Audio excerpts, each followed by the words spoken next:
he's on top. Million subs, he never gonna flop. Out of Chicago, where the streets don't sleep. Betting on games, making cash real deep. Crystal ball for sports, he knows the lines. He's a sports aficionado, the money he finds. From football to basketball, he's always on point. Predicting winners never disappoints. He's got that hustle, that Chicago vibe. Making moves on the streets, cash on the side. With E, you know it's always a bet. He's the king of the game, never forget.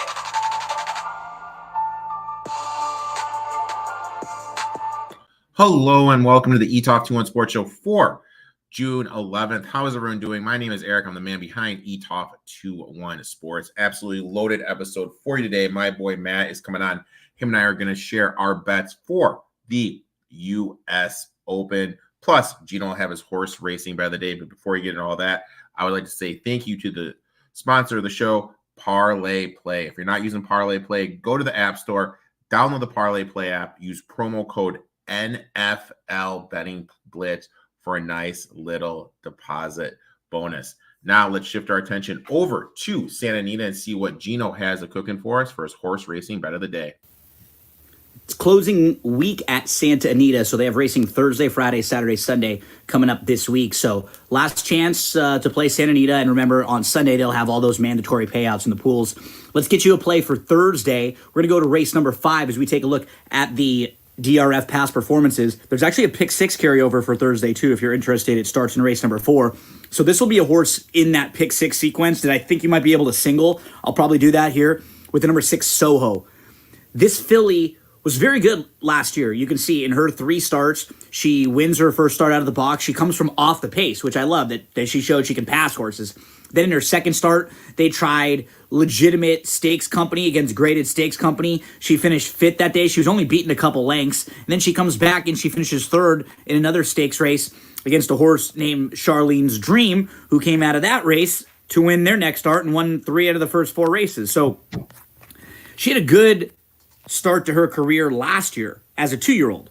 Then she was off from October 28th to May 11th. So we're talking almost 6.5 months there. And when she returns on May 11th, she's really fast, shows good speed, and she just gets nailed. Almost exactly how you would expect that race to go, right? You're coming off a long layoff. You're a little bit tired. You're probably going to get a little bit short late. Now she has that race under her belt. She'll have a lot of fitness built up. She goes second start back off the bench, and she doesn't need the lead.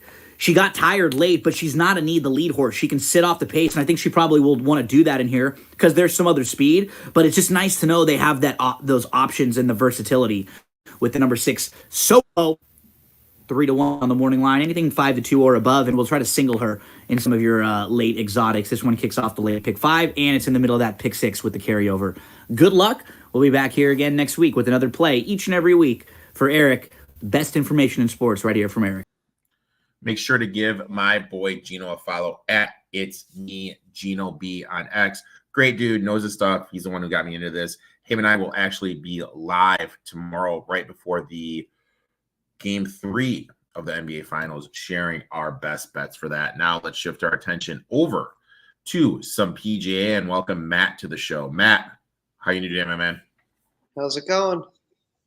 Good, good. Well, it's looking like I'm having some fantastic connection issues right now with the good old Comcast. So if I freeze, I apologize for that. People, Matt, what's up, dude? How was Belmont this weekend? You and I were talking a little off there. You went to Belmont at Saratoga. Why don't you tell everyone how that was? Yeah, it was a good time. It was a little busy Saturday, but to be expected.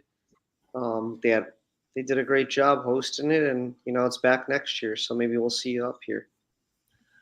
You know what? It's definitely on my bucket list to get up there. Also, you and I haven't had a chance to talk since, unfortunately, your Rangers went down, my man. Yeah, that was unfortunate, but it looks like the Panthers are just pretty good. They're beating the Oilers now.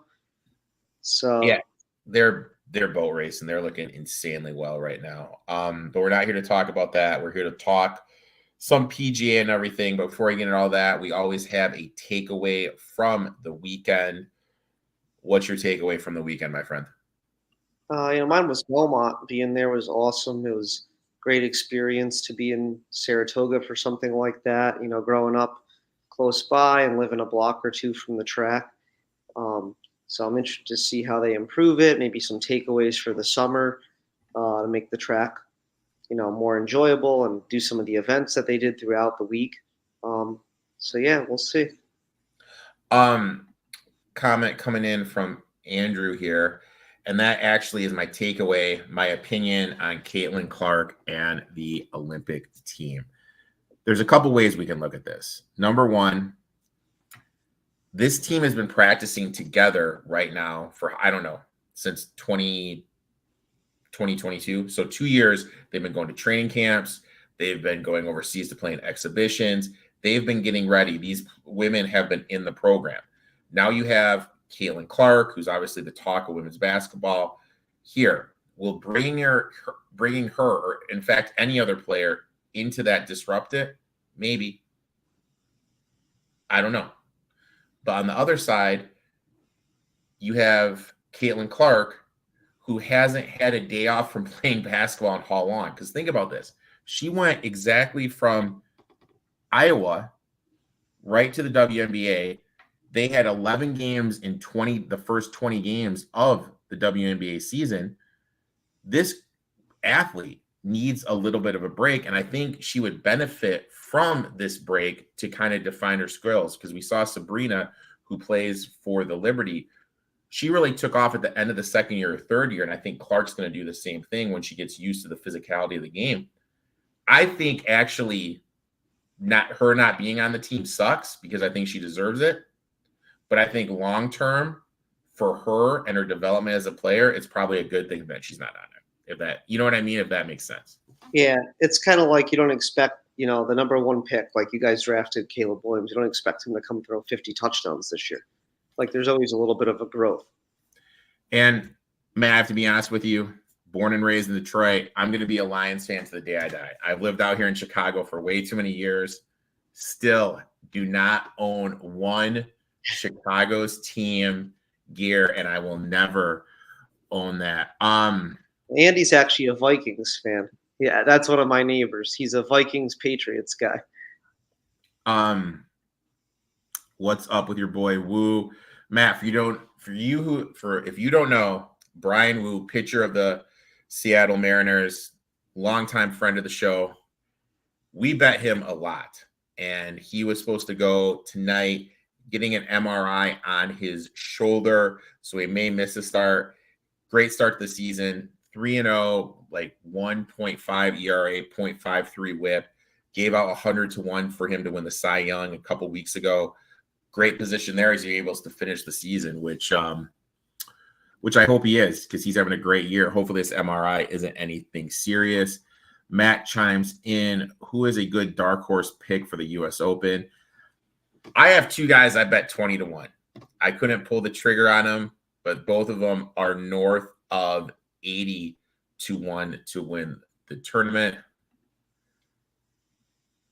Russell Henley would be, if I had to go with one price. Honestly, couldn't tell you his odds off the top of my head. I'd say it's about 50-1.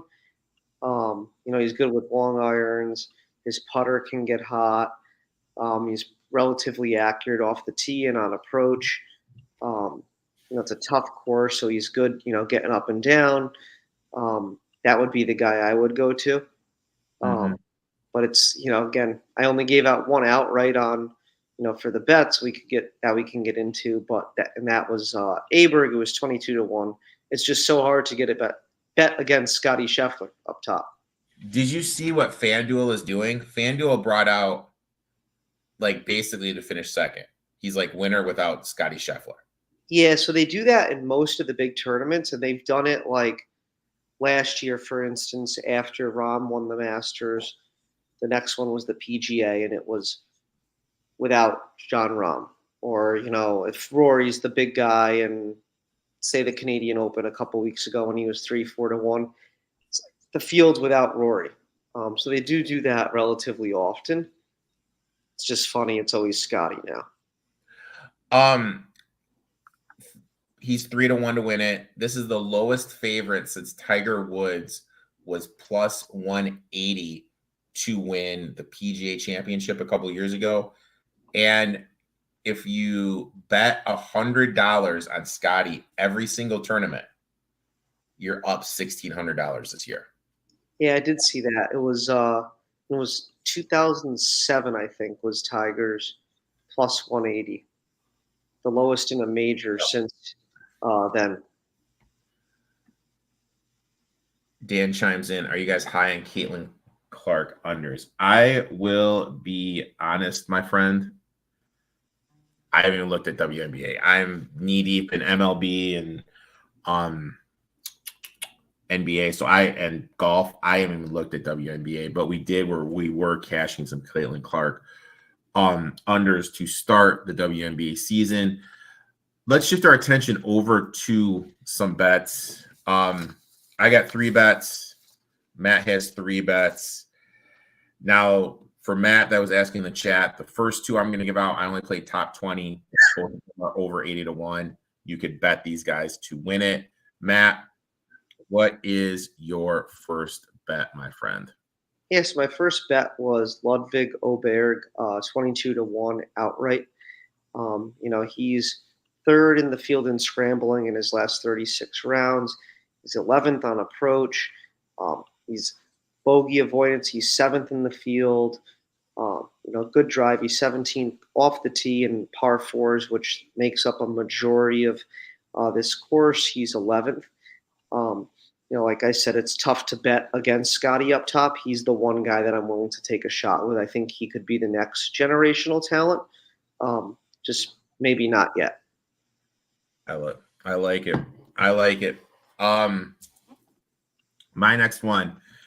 My first one, and I only went top 20 here. He's 80 to 1 to win it. I did William Zalatoris. Did I pronounce that right? Yeah, Zalatoris. And I'm bad with pronunciations. William Zalatoris, top 20 plus 260. 2 top 6 finishes in his last 3 US Opens. Looking at the PGA Championship, the US Open, and the Masters, his last 9 tournaments, he has had 7 top 10 finishes, and that includes a top 10 finish at this year's Masters. He's performed well at similar courses. 2nd at the Genesis, 4th at the Arnold Palmer, 9th at the Masters. He's 27th in driving this year, which is huge in a course like this. Ranks well in approaching the green when outside of 200 yards. Plus, track record suggests that he's going to be in the mix with his past performances at similar courses in the US Open, as I mentioned. I'm getting plus 260 at top 220 for top 20. That's just too juicy to pass up in my eyes. Yeah, I like that too. He almost won that year. Was it 2 years ago where he lost to Fitzpatrick? Yeah. Just missed the putt to send it to a playoff by an inch or 2. He likes tough golf courses, and pretty much everything you highlighted were the key stats that I had. So yeah, I don't mind that at all. Next bet, my friend. Why don't you tell everybody where you are going and your thought process behind these 2 top 10 bets? Yeah, so I had 2 top 10s. One was Rory at plus 120, and the other was Hideki at plus 330. So similar to the other guys we liked, they're good at scrambling. They're good around the greens, particularly with Rory. He's better off the tee than pretty much everybody, in the field. However, the one thing that always pushes me in the majors is they both have the major form. Even if Rory's not winning, he's typically right there. And he's getting back into major form. His past couple starts have been a lot better than the previous ones, excluding the Masters. And then with Hideki, he's always a player when it comes to the majors. His game just suits the major games. I have a random question for you. Yeah.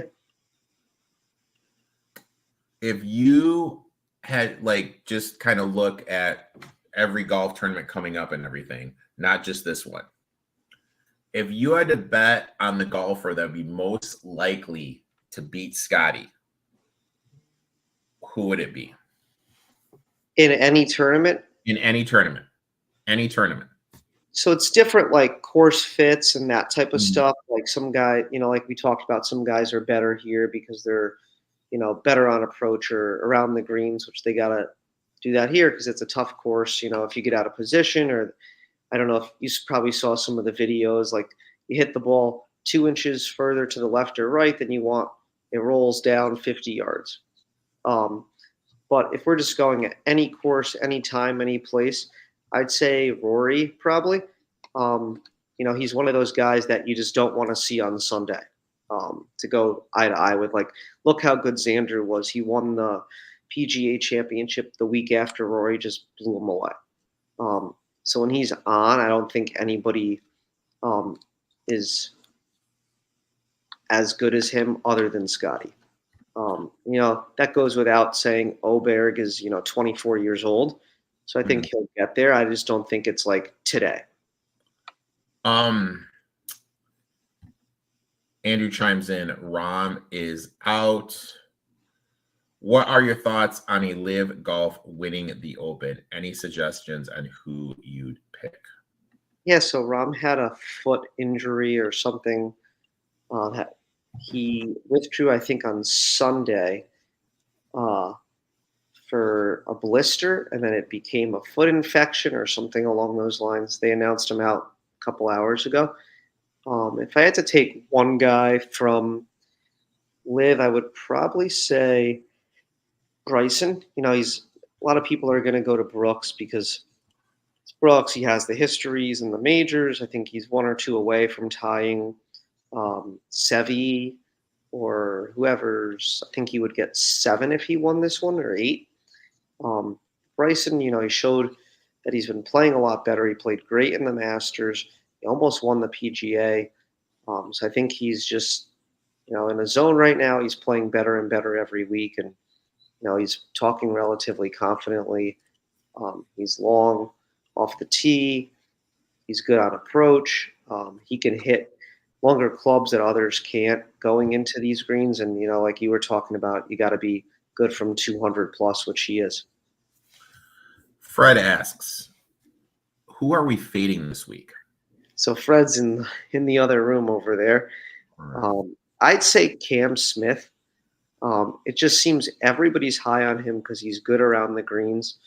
And the thing with that is, I may be reading too much into it, but he opened up the week at 35-1, and now he's at 50-1. It's pretty easy to see his stats are good around the greens. That's how he won the British Open that year, a couple 2-3 years ago now it'll be.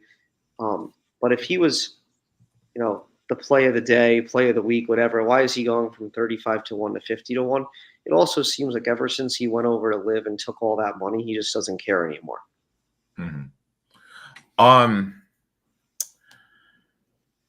What's the future of live? 5 years from now, is it still around? I think that within the next year or two, they're going to combine. You can see, the next. So world golf rankings go 2 years back. So you can kind of start to see a lot of them are filtering out of this tournament, for instance. Like, Neiman's not even in here, and he's been one of their better players. He didn't qualify in one of the tournaments down in Florida, I believe it was, where Sergio won or came in the top 10 to make this tournament. So if you haven't won the tournament or been a top couple finisher in the last few years, or a top couple finisher in, the Masters, the US Open, PGA, British Open, they're going to start to lose their qualification of it. So I think probably within the next year or two, you'll see some sort of combination, or the points will roll together, something along those lines. So will it be a new name? Will it all be under the PGA umbrella? Like what? I think it'll all stay under the PGA, and maybe the live guys will have an option. Live only plays 2 weeks a month for 5 months a year, and PGA is basically every week outside of, the FedEx Cup and those type of tournaments where it's a limited field. So I think they'll probably get the option to play in the other tournaments. Like, say 2 weeks ago is the Canadian Open and Live's not playing. They'll probably have the option to come play. Okay. So will there be two different standings? You know what I mean? Like, Yeah, like two entities of, oh, points and that type of thing. mhm. Probably something like that. I could never see like a total merger, but you never know. Cool, Kev. What is up, my friend? He's chiming in. How you been? Um, so if I had to bet on a live golfer, this is who I bet on. And look, I only took him top 20. Give me DJ. Give me Dustin Johnson, top 20, plus 275. Since 2018, Johnson is sixth in strokes gained at major championships held in the States. That puts him in the elite of the elite. Has historically performed well at the US Open. Last time the US Open was at Pinehurst 2, Johnson finished second. He's also played well at East Lake, which is a Donald Ross course as well. Played well at Vallejo last week. I'm looking at him to build on the final round. He shot a 66 at the PGA Championship. He's been good on live all year. Plus, last time you're on, I'm a huge hometown angle guy. JT, we had Justin Thomas. We had him top 20. I think it was at plus 170, plus 175 for top 20. Going back at the same angle again. This is his home course. Give me Dustin Johnson, top 20, plus 275. Yes, I'm pretty neutral on him. I don't like him. I don't not like him. I could see him fitting in here. Like you said, he has the major experience and that such. I didn't like the way he played at the PGA, but like you mentioned, the last day he played much better. Maybe get some momentum. It just seems like he's also another one that kind of went to live, got all the money, and he's kind of like faded a little. Um, Going into like the British Open last year, he was relatively trendy, and even the Masters and stuff this year, it just seems like he keeps going backwards. But again, it's not on the win side; it's just top 20. So I could see that being a good play at the almost 3-1. I mean, he's 100 to 1 to win it all, dude. You know what I mean? Yeah. That's worth a small pizza, dude. 100 to 1, that's worth a small pizza investment, dude. I mean, If I'm going bigger. I'd be surprised. Sports Facts chimes in. Oh, what happened to David Duvall? I'll be honest, I have no idea what happened to David, dude. He was the guy they're kind of building up to be a rival to Tiger, and then he just kind of fizzled out, right? Yeah, that was like a long while ago. He won like maybe 13 or 14 tournaments, and I think he won. I think it was the British Open in like 2000 or 2020.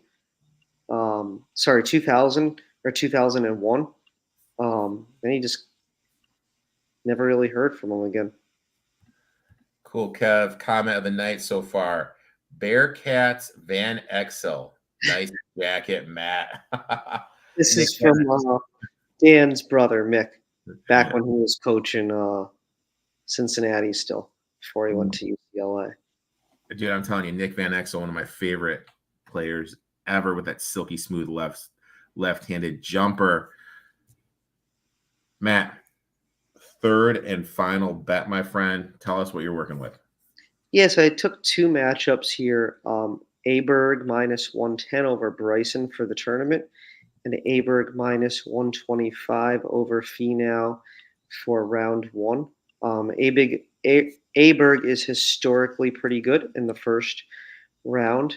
And like I had mentioned, you're going to have to be good around the greens in the short game.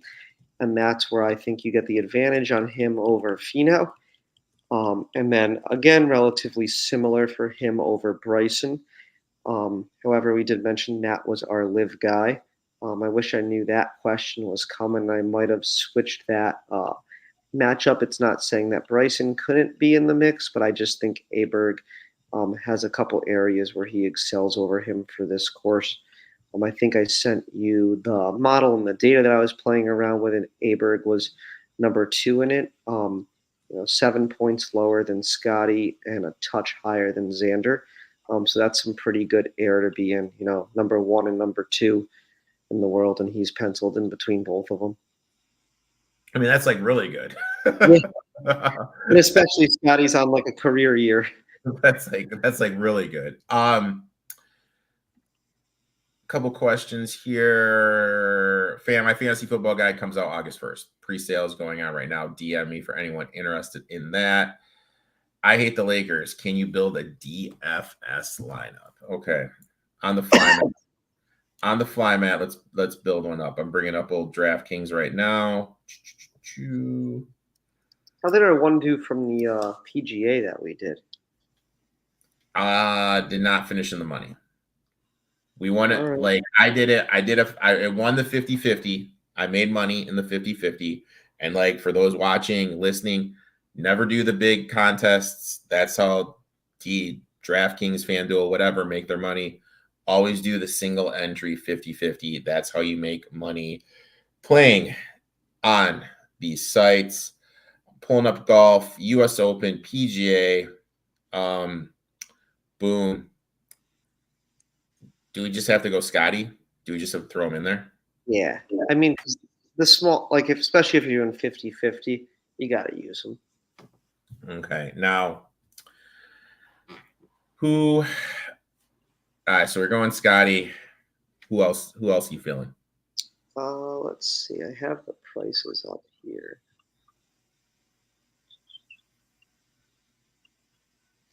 What about Seb Straka? He was 7th in the model, and he should be like 6,500. Or Siwoo Kim, he's 6,800, and he was 5th. All right. So which one do you want to go with, my friend? Kim or? And you could take them both, and then you could probably take Aberg too. Okay. So the first one you mentioned was, you said 6,300? Yep. No, sorry, 65. 65. Okay, boom. And then we're going GC Kim, right? Yep. All right, boom. Then we're going your boy Aberg. Yep. So we have 2 more spots. We have 14-1 left. You could do, let's see, 14-1. So what if we went Brian Harmon? He was 27th, and he's 16-9. You know, he has the major experience. He won the British Open last year, so he could be a good play. You know, I'm not saying he's going to win, but he could be a good play to get in, you know, the top 20. Okay. And then we have, what, about 7,100? 72. Oh, here we go. 72. Put Tiger in the lineup. No, we're not going to put Tiger Woods in the lineup. We're not going to put Tiger Woods in the lineup. We could do Sunjae Im. We could do him. Benny On. You're calling, man. This is your boat. You're the captain here, my friend. I'd go with Sunjae Im. All right, boom. So there you have it. I'm going to screenshot this, and I will post it on my socials, so that way anyone that wants to know can ask. I'll be playing this in 50-50 lineups. My next bet, and look, I'm taking a stand here. Give me Tommy Fleetwood 40-1 to win the US Open. He's been playing well since April 7th. Since April 7th at the Texas Open, 3rd at the Masters. He's been 26 or better his last 4 starts. Historically has done well at the US Open, finished 2nd in 2018, where he shot a final round 63. Shot another final round 63, finishing 5th at last year's US Open.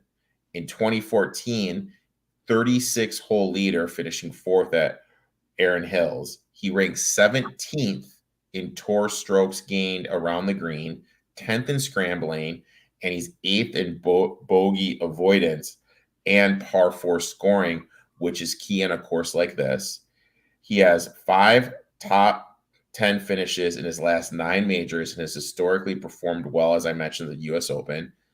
I think this is a year we finally see Tommy Fleetwood lift up a major championship, and I think it's at the US Open, and I'm seeing 40-1.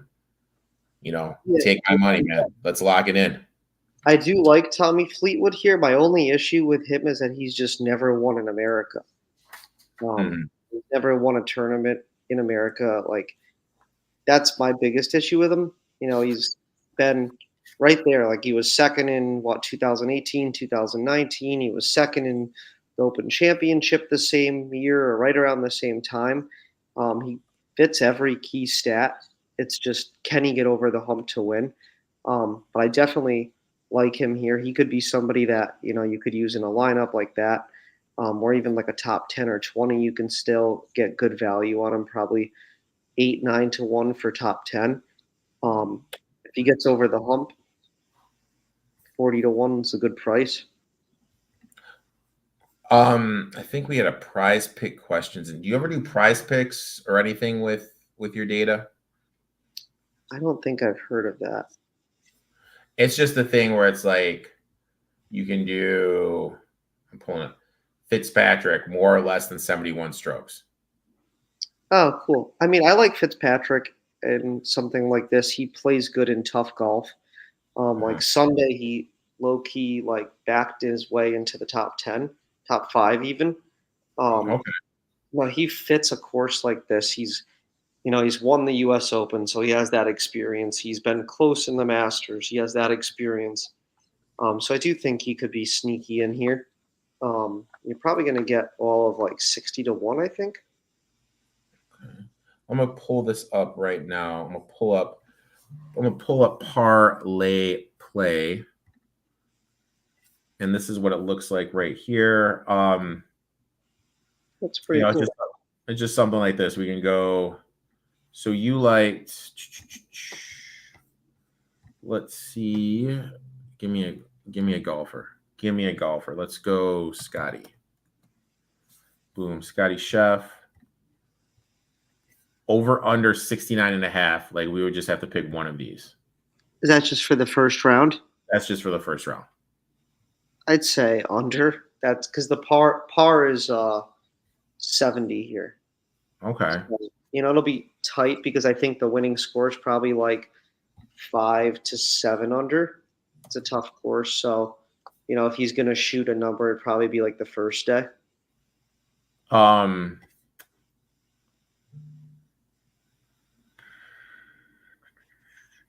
I will go, oh my God. I'll go under 2.5 birdies for my boy Tommy Fleetwood. So we just put those together like that. $30 payout, $68, dude. We'll do that. We'll mess around with that. Matt, I'd like to thank you for coming on, taking time out of your day to talk a little PGA. Random question, though, from Andrew. 25 years since Payne Stewart won at Primehurst. Great golfer. Any of the golfers wear the Payne kickers and hat this weekend to play tribute with him? Fowler, question mark. And then also Celtics in 5. Hey, Porzingis is hurt, man. Porzingis has some leg injury I've never even heard of before going on. So I'd be a little worried if I was a Celtics fan. But I did bet Dallas tomorrow. I got that in at -1.5. That'd be kind of cool. I had no idea. I totally forgot it's been 25 years since Payne Stewart left us. Do you think anyone pulls out a little tribute to him or anything?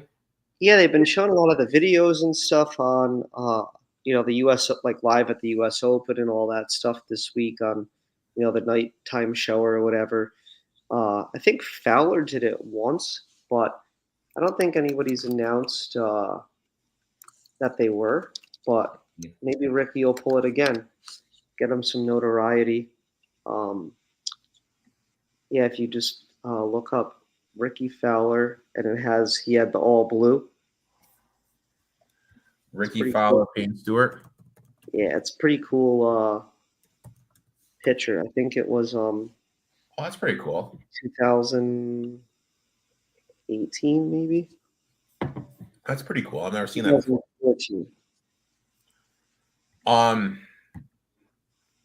Matt, I'd like to thank you for coming on, talking a little PGA. Why don't you tell everyone where they can find you on social media and everything, my friend? Yeah, so I'm on Twitter and Instagram under the same name. It's MPAPPPS. Make sure to give my boy Matt a follow. We'll be back next week with my boy Tyler, aka King Midas Bets, on X or Twitter, whatever you have to call it. So make sure to check that out. Make sure to give my boy Matt a follow, and best of luck in all your bets, my man. Thank you. You too.